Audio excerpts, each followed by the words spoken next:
From the Newsroom at news.com.au. We'll start in Victoria. Police have found human remains in bushland as they investigate the disappearance of Russell Hill and Carol Clay, who went missing while camping last year. The remains are yet to be formally identified and DNA testing will now take place. Pilot Gregory Lynn was last week charged with murdering the pair in Victoria's High Country in March last year. He has been remanded in custody.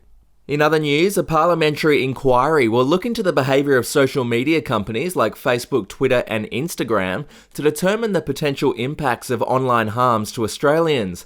Communications Minister Paul Fletcher said the inquiry will give organisations and individuals an opportunity to air their concerns and for big tech to account for its own conduct. Some big names are said to be invited to speak, including AFL stars Adam Goodes and Taylor Harris and anti-troll campaigner Erin Molan.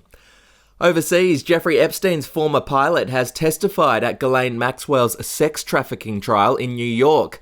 The pilot flew Epstein's plane, which was nicknamed the Lolita Express. He confirmed some of the famous guests who rode on the plane were Donald Trump, Kevin Spacey, Bill Clinton, Prince Andrew and actor Chris Tucker. The pilot said he didn't witness any sexual activity on the plane, but added that the door to the cockpit was closed when flying.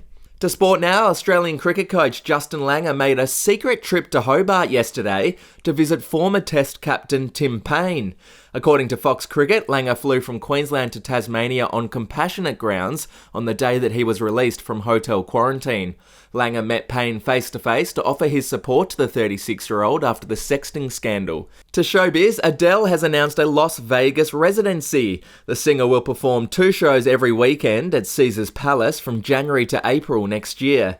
Other than 2 shows in Hyde Park in London, this is the only performance so far that the 15-time Grammy winner has announced. And finally, Rihanna has been named a national hero in Barbados. She's one of only 11 people who've received the honour and is just the second woman. Rihanna accepted the award from the Barbados Prime Minister during a ceremony marking the Caribbean nation's split from the United Kingdom to become its own republic. Follow or subscribe to From the Newsroom wherever you get your podcasts.